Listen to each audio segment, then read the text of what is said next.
우리는 하나님의 이름 하나하나를 통해서 특히 이 성경에 있는 그 원어적인 의미로 하나님의 이름이 어떻게 불렸는지, 그리고 그 이름 하나하나가 가지고 있는 의미가 무엇인지를 생각하는 중에 있습니다. 오늘은 세 번째로 만군의 하나님에 대해 생각해 보려고 하는데요. 여러분이 어려운 상황이 생길 때에 가장 먼저 누가 생각이 나십니까? 어려운 상황이 생겼을 때 아마도 사랑하는 사람이 아닐까 싶습니다. 그렇다면 불가능한 일이 생겼을 때, 도저히 내 힘으로 할 수 없는 불가능한 상황이 생겼을 때는 누가 먼저 생각이 나시나요? 어릴 때는 아마도 부모님이 가장 먼저 생각이 났을 거고요. 그리고 성인이 되면은 친구나 아니면 주변에 능력 있는 힘이 있는 누군가를 먼저 떠올리게 될 겁니다. 저는 오늘 이 두 부류의 사람에 대해서 좀 생각을 해보려고 하는데요. 고통의 상황 가운데서 우리가 어떻게 반응하는 것이 현명한지에 대해 오늘 우리가 생각해보는 이 두 부류의 사람을 통해서 좀 우리가 스스로 배워갈 수 있기를 간절히 소망합니다. 첫 번째 인물은 한나라는 여인이에요. 한나, 너무나 잘 알고 있는 사람이죠. 엘가나라는 사람에게 두 명의 아내가 있는데 그 중에 하나가 한나이고 또 하나는 브닌나라는 사람이죠. 이 두 명의 부인이 있는데 이 가운데서 브닌나는 아이가 있지만 한나는 아이가 없습니다. 어떻게 보면 두 사람은 라이벌 관계일 텐데 한 명에게는 자녀가 있고 한 명에게는 자녀가 없다면 엄청난 스트레스가 됐겠죠.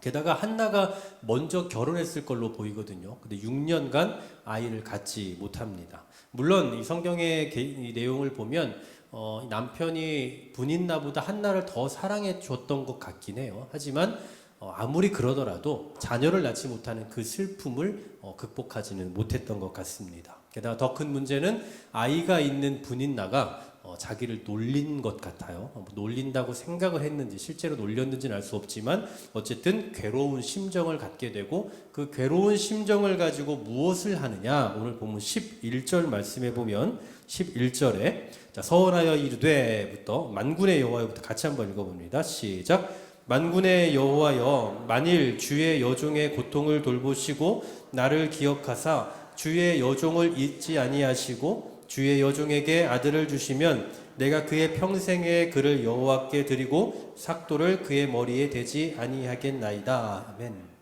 아들을 주시면 이 아이를 하나님께 드리겠다라고 서원을 하고 있습니다. 근데 여기서 우리가 주목해 볼 수 있는 표현이 뭐예요? 오늘 제목과 같죠. 하나님을 뭐라고 표현합니까? 만군의 여호와라고 표현을 하고 있어요. 만군의 여호와. 이것은 무슨 뜻이냐면 만명의 군사를 거느린 여호와라는 뜻이에요. 만명의 군사. 저에게 만명의 군사가 있으면 너무나 좋을 것 같은데요. 만명의 군사를 거느린다라는 것은 결국 대적할 수 없는 강한 힘을 가졌다라는 의미를 지니고 있는 겁니다. 제가 성경에서 이 만군의 여호와라는 단어를 좀 다 찾아보니까 276번이 쓰이고 있더라고요. 그 중에서 신약에 2번 쓰이고 나머지 274번은 다 구약에서 쓰이고 있어요. 만명의 군사를 거느리고 계시는 하나님, 어떤 의미입니까? 강한 리더라는 거죠. 굉장히 강력한 능력을 가지고 있다는 거예요. 특히 우리가 이 구약에 보면 하나님에 대해서 표현할 때 어떤 강한 능력을 가지신 분, 힘이 있는 분으로 자주 묘사가 되고 있지 않습니까? 그래서 신약에는 2번밖에 등장하지 않지만 구약에서는 상당히 많이 이 하나님을 만군의 여호와라고 표현을 하고 있는 걸 알 수가 있습니다. 그런데 이러한 만군의 여호와라는 이름을 처음으로 계시하고 있는, 처음으로 표현하고 있는 사람이 바로 오늘 우리가 본문에서 읽은 이 한나예요. 한나가 처음으로 하나님을 향해 만군의 여호와라고 부르고 있다는 겁니다. 여러분, 요즘에는 아이를 낳지 않으려는 부부가 굉장히 많이 있습니다만 반대로 아이를 낳고 싶지만 낳지 못하는 부부도 굉장히 많이 있습니다. 그래서 어른들은 그런 얘기 자주 하시죠. 계획하지 말고 그냥 낳아라. 하나님 주시면 그냥 낳아라. 신앙인들 같으면 그렇게 말을 합니다. 무슨 얘기입니까? 아이를 낳는 것은 사람이 원하는 대로 할 수 있는 게 아니라는 거예요. 그냥 우리가 계획하고 몇 년 뒤에 낳자라고 하면 몇 년 뒤에 쑥 낳는 게 아니라는 거죠. 이것은 사람의 주권에 의해 사람이 원하는 대로 되는 것이 아니라 하나님에게 달려있는 문제다라는 사실이에요. 바로 그런 믿음을 가지고 오늘 한나는 이 어려움 앞에서 아이를 낳을 수 없는 그 아픔 속에서 처참한 심정으로 하나님 앞에 나아가서 만군의 하나님을 찾으며 의지하고 있었던 겁니다. 그리고 이렇게 만군의 하나님을 의지한 결과는 어떻게 됩니까? 우리가 잘 알고 있는 그 유명한 사무엘이라는 아들을 낳게 되죠. 이게 한나에 대한 이야기입니다. 두 번째로 동시대를 살았던 사람들, 바로 이스라엘 백성들이에요. 그 당시 이스라엘 백성들의 상황이 어땠는가 하면 블레셋 사람들과 치열한 전투를 하고 있습니다. 그런데 블레셋과 전쟁을 하고 패배를 하고 돌아와요. 그리고 패배하고 돌아와서 자기들끼리 의논을 하죠. 우리가 왜 졌냐? 진 이유는 바로 우리가 언약궤를 들고 가지 않았기 때문이다라고 자기들끼리 결론을 내립니다. 언약궤가 뭔지 다 아시죠? 하나님의 임재를 상징하는 거잖아요. 근데 이게 없었기 때문에 졌다. 이것만 있으면 이길 거다라고 생각해서 그 언약궤를 들고 나아갑니다. 하나님을 의지하는 게 아니라, 만군의 여호와를 의지하는 게 아니라 만군의 여호와를 상징하는 그 상징물을 가지고 나간 거예요. 지금으로 말하면 십자가 들고 나간 것과 똑같은 거죠. 여러분 영화나 드라마 보면 막 십자가를 들고 가면 귀신이 도망가고 뭐 이런 것들이 종종 있습니다만 실제로 그럴까요? 여러분 십자가로 귀신 쫓아내본 적 있으십니까? 십자가로 귀신 쫓아내본 적 있으세요? 저도 어릴 때 이제 그런 걸 주입식 교육을 많이 받아와서 귀신이 나오면 뭐 십자가를 그어라, 뭐 십자가를 보여줘라, 뭐 예수님의 이름을 불러라 이런 얘기를 많이 들어서 어릴 때 막 꿈에서 귀신이 나오면 막 십자가를 찾고 이랬던 기억이 참 많이 있습니다. 근데 십자가로 귀신 쫓아내본 적은 단 한 번도 없는 것 같아요. 많은 신앙인들이 십자가를 이렇게 놓고 차에다가 걸어놓고 그렇게 다니기도 합니다만 여러분 십자가가 우리를 보호해 주는 건 결코 아니죠. 십자가가 사람을 보호해주고 십자가가 사고 나지 않게 해주는 거 절대 아닙니다. 네, 뒤에서 아주 지금 장구를 치고 있는 것 같은데 아이들의 본능입니다. 신경 안 쓰셔도 돼요. 우리 아이들이 살아있다라고 생각하시면 되고요. 어쨌든 그렇게 십자가가 우리에게 가져다주는 의미는 십자가가 우리를 보호해주고 십자가가 부적처럼 십자가를 지니고 있으면 그 누구도 우리를 괴롭히지 못하고 내가 안전하게 보호받을 수 있다라는 것과는 상당히 거리가 멀어요. 우리가 차에 십자가를 걸고 다니는 이유는 여러분 많이들 걸고 다니시겠지만 십자가를 건 이유는 그냥 내가 신앙인입니다라는 것을 드러내는 거고 저 같은 경우도 스스로 조금 이렇게 절제하려고 내가 그리스도인임을 내가 드러내면 내가 조금 더 참게 되고 또 조금 더 절제할 수 있으니까 일부러라도 드러내려고 십자가를 거는 그런 생각이 있습니다만 그런 역할은 할지 몰라도 이 십자가를 걸고 다니기 때문에 하나님께서 우리를 보호해 주시는 건 아니다라는 거죠. 근데 이스라엘이 그랬다는 거예요. 그들은 하나님을 의지하는 것이 아니라 하나님을 상징하는 그 상징물이었던 언약궤를 의지했다라는 사실이죠. 여러분 하나님을 의지하고 그리고 그 당시 언약궤가 지니고 있는 그 의미는 정말 어마어마하죠. 언약궤가 곧 하나님이었을 수도 있어요. 그 당시에는. 하지만 언약궤를 의지하는 것과 하나님을 의지하는 건 엄연히 다릅니다. 우리 신앙인에게 있어도 십자가는 정말 중요한 거 아닙니까?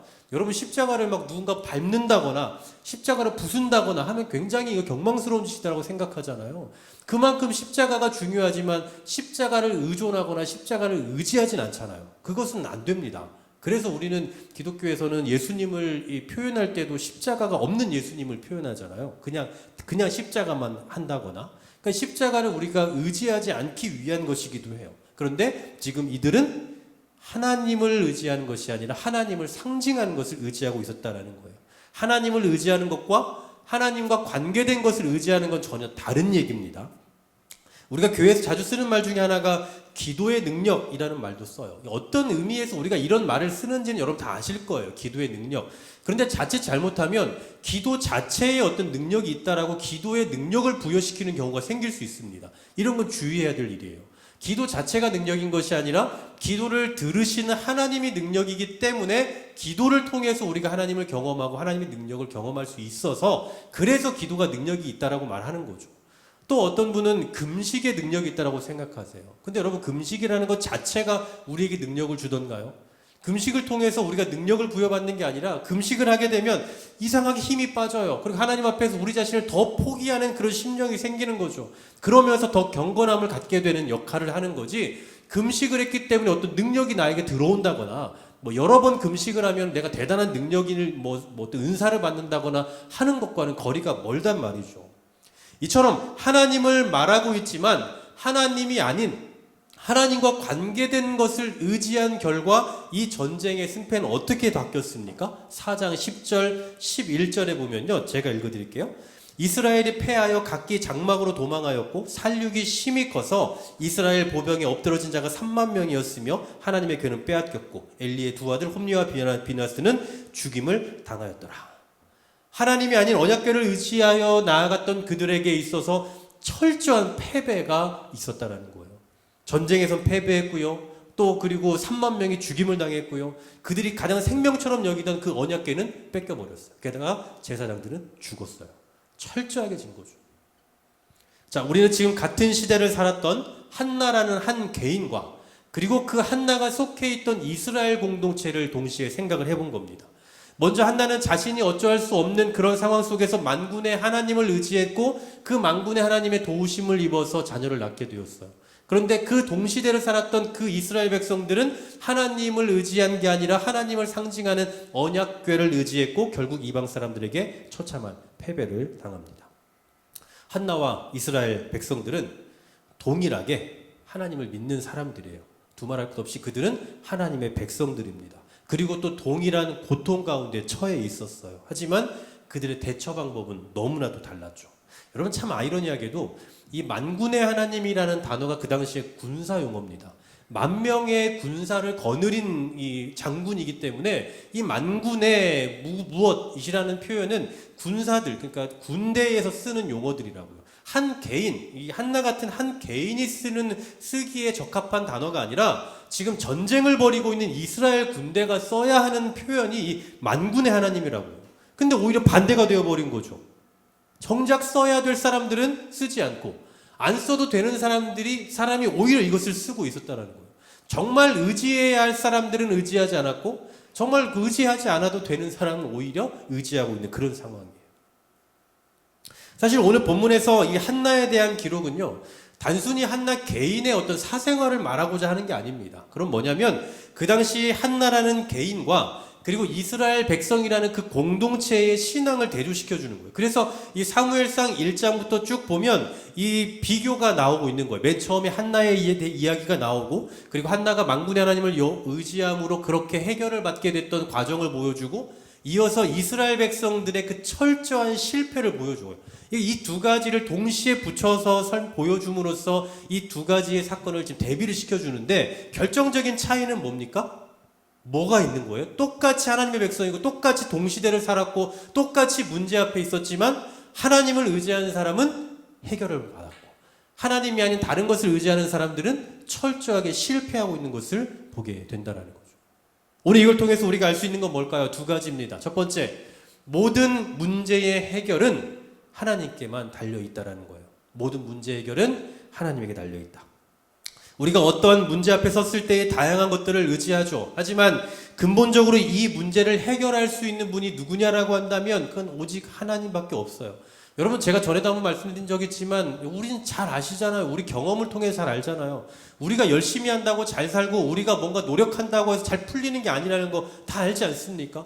내가 생각하는 대로 내가 계획하는 대로 되지 않는 세상을 우리는 살아가고 있어요. 내가 꿈꾸고 계획하는 것들 되지 않는 것 투성인 세상을 우리는 살아가고 있다고요. 어릴 때는 그냥 열심히 하면 잘 될 것 같고 어릴 땐 그냥 공부 열심히 하고 잘하면 잘 준비하면 부자가 되고 잘 살 수 있을 거라고 생각하지만 막상 우리가 살아가는 세상은 그렇게 우리가 원하는 대로 되지 않는다고. 그런데 이렇게 여러 가지 상황 속에서 어려운 가운데서 고통 가운데 빠져 살아가고 있는 우리 삶의 모든 문제를 손에 쥐고 계시는 분이 누구냐 하면 바로 하나님이다라는 사실이에요. 한나가 임신을 하지 못하는 중에 임신을 하게 하신 분 하나님이시고요. 그리고 블레셋과의 전쟁에서 승리할 수 있게 하는 그 전쟁의 승패를 잡고 계시는 분도 역시나 하나님이다라는 사실이에요. 마찬가지로 우리 삶에 있어서 수없이 많은 난제들이 있잖아요. 그 많은 난제의 해답을 갖고 계시는 분이 누구냐라고 묻는다면 단연 하나님인 거죠. 이것이 바로 우리가 생각해야 될 첫 번째예요. 두 번째는 만군의 하나님을 실제적으로 의지하는 삶이 필요한 겁니다. 그 하나님을 실제적으로 의지하는 삶이 필요하다고요. 여러분, 솔직히 방금 말씀드린 내용, 첫 번째 내용 있잖아요. 하나님이 모든 문제의 해결을 갖고 계시다. 여러분, 이거 모르는 분 계십니까? 이거 모르는 분 계시냐고요. 그냥 누구나 다 알고 있는 내용이고 맨날 들었던 내용 아니겠어요? 신앙생활 하루 이틀 하는 것도 아니고 언제나 말씀을 통해서 설교를 통해서 모든 문제는 하나님이 해결하신다. 얼마 전에 주일에도 제가 그 예수님께서 모든 문제를 잡고 계신다. 우리가 두려움을 이겨낼 수 있는 방법은 이거다라고 그때 말씀드린 기억도 너무 생생하게 나요. 너무나 우리가 잘 알고 있는 내용이라고요. 이스라엘 백성이라고 몰랐겠습니까? 그들은 하나님의 백성이잖아요. 하나님이 택하신 하나님의 백성이라고요. 근데 왜 그들이 몰랐겠어요? 그런데 이들이 전쟁에 패하고 돌아와서 그 문제의 해결책으로 하나님을 의지해야 한다라는 사실을 모르지 않았음에도 불구하고 지금 뭘 의지하느냐면 보이는 걸 의지하고 있다는 거예요. 왜 그렇겠습니까? 사람은 본능적으로 보이는 걸 먼저 찾게 되어 있어요. 보이지 않는 하나님을 찾기보다 언제나 보이는 그 무언가를 바라보게 된다는 거죠. 뭐 저라고 다르겠습니까? 저도 가끔 깜짝깜짝 놀래요. 내가 뭐 하고 있지? 라는 생각. 보이지 않는 하나님을 내가 잊고 사나? 이런 생각. 그래서 정말 기도가 필요한 것 같다는 생각이 들어요. 매일매일 기도를 하지 못하면 그러면 우리가 순간순간 잊게 된단 말이죠. 이스라엘 백성들이 바로 그랬다고요. 보이지 않는 하나님보다 보이는 언약궤가 더 힘이 있다고 여겼던 거. 오늘날 우리는 어떻습니까? 우리가 하나님을 믿는다고 말하고 하나님을 의지한다고 말하지만 여러분 정말 우리가 믿고 있을까요? 정말 그분이 모든 문제를 해결하신다라는 것을 우리가 확신하며 살아가고 있을까요? 최근에 제가 저희 둘째에게 약간 서운했던 게 있어요. 그 서운했던 게 뭐냐면 무슨 문제가 있는데 뭔가 해결을 이렇게 해야 돼. 자기가 할 수 없는 거, 그 할 수 없는 것을 엄마에 가서 막 이야기를 해요. 근데 뭐 그럴 수 있죠. 그럴 수 있는데 저는 지금 그냥 가만히 앉아 있고 엄마는 지금 되게 바빠요. 그러면 당연히 저에게 와서 해달라고 할 수 있잖아요. 근데 엄마를 찾아가는 거예요. 그러니까 엄마는 바쁘니까 야, 아빠한테 가서 해달라고 해 이렇게 하고 그럼 이제 그제서야 오는 거예요. 근데 이게 계속 반복되는 거예요. 반복이 되니까 제가 되게 서운한 것이죠. 아빠가 할 수 없는 일 있는 능력이 없는 것도 아니고 그렇다고 아빠가 지금 바쁜 것도 아니고 분명 옆에 보이는데 항상 문제가 있으면 먼저 엄마를 찾아가는 거예요. 제가 자꾸 제 딸하고 이런 얘기들 관계를 말씀드리니까 사이가 아주 안 좋은 거를 다 알고 계시는데 맞습니다. 네. 굉장히 서운하더라고요. 어쩌면 하나님의 마음이 이런 거 아닐까라는 생각이 드는 거예요. 우리 아버지도 우리 하나님 아버지도 정말 당신을 의지하기를 바라시는데 왜냐하면 하나님은 만군의 하나님이잖아요. 근데 그 만군의 하나님을 우리가 바라보고 의지하기보다는 언제나 다른 것을 향해서 가는 거예요. 하나님이 아니라 다른 것을 향해 나아가서 도와달라고 말하고 다른 데 가서 도움을 구하고 이런 모습을 보면 하나님도 서운하지 않겠냐라는 생각이 든다고요. 여러분 우리가 우리의 믿음을 하나님과의 관계를 계산해 볼 수 있는 하나님의 관계가 어느 정도인가를 볼 수 있는 그 척도 중에 하나가 내가 하나님을 정말 얼마만큼 의지하느냐가 아닌가 싶어요. 내가 어려운 가운데 고통의 상황 속에서 하나님을 얼마만큼 의지하고 하나님을 찾고 있느냐 여기에서 어쩌면 우리 신앙의 하나님과의 관계의 그 믿음의 척도가 드러난다 해도 과언이 아닐 거라고요. 사랑하는 여러분 오늘 우리가 이 기도의 자리를 찾은 이유는 뭡니까? 여러분 저는 이 자리에 왜 오셨습니까? 또 우리가 자주 기도하는 그 이유는 뭡니까? 혹시 우리에게 있는 어떤 여러 가지 문제들, 우리 자신, 아니면 우리 가정, 아니면 또 뭐 우리의 미래, 여러 가지 그 문제들을 해결하는 다양한 과정, 다양한 기술들 가운데 하나로 기도를 사용하시려고 한다면 그 잘못 알고 계시는 거예요. 잘못 사용하고 계시는 거라. 그러니까 많은 그 도움들을 구하고 여러 가지 그 어떤 기능적인 것들을 활용하는 가운데 기도라는 무기도 그 중에 하나로 사용하는 부수적인 기능으로 사용하고자 한다면 그 잘못 사용하고 계시다는 거예요.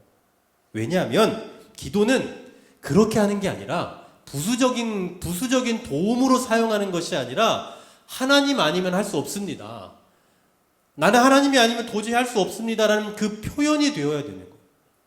그러니까 우리가 기도를 한다라고 했을 때에는 하나님께서 내 기도를 듣지 않으시면 하나님이 함께하지 않으시면 하나님이 이 상황 돕지 않으시면 누구도 해결할 수 없고 누구도 풀 수 없습니다라는 그런 모든 것을 전적으로 하나님께 맡겨드리는 자의 태도와 심정으로 나아오는 게 바로 기도하는 자의 올바른 자세가 아니겠냐라는 사실이에요. 다시 말해서 우리가 하나님 앞에 기도할 때 하나님 앞에 설 때에 이 모든 문제를 해결하실 수 있는 유일한 분이라는 그 인식에서부터 출발할 때 그게 바로 진정한 기도자의 모습이 될 거다라는 사실입니다. 여러분 기억하십시오. 우리가 믿는 하나님, 또 우리가 신뢰하는 하나님, 그 하나님은 만군의 하나님이십니다. 그분은 모든 것을 해결하실 수 있고 모든 것을 붙잡고 계시는 분이고 또 세상에서 우리가 겪고 만나게 되는 그 다양한 문제들을 다 손에 쥐고 계시는 만군의 하나님이십니다. 세상의 수많은 문제 앞에서 여러분 어떻게 살아가시겠습니까? 다양한 그 문제들 앞에서 보이는 것을 의지하기보다 오늘 한나처럼 하나님 앞에서 정말 처절하게 엎드리며 부르짖는 그 성도로서의 삶을 살아갈 뿐만 아니라 만군의 하나님께서 우리의 삶의 모든 문제를 만지시고 해결해 가시는 그런 과정들을 경험해 가시는 저와 여러분 될 수 있기를 주님의 이름으로 간절히 소망합니다. 나의 피난처 예수 의지해요. 나의 피난처 예수 의지해요. 나의 가는 길을 거센 바람 몰아쳐와도 나의 피난처 예수 나는 영원히 주님만 사랑합니다. 나는 영원히 주님 사랑해요. 나는 영원히 주님 사랑해요. 세상 어떤 것도 나의 사랑 끊을 수 없네. 나는 영원히 주님 사랑해요. 아버지 나를 사랑하시니 아버지 나를 사랑하시니 나의 모든 것 주께 드려요. 아버지 내가 여기 있으니 주님 영광 위하여 아버지 나를 사랑하시니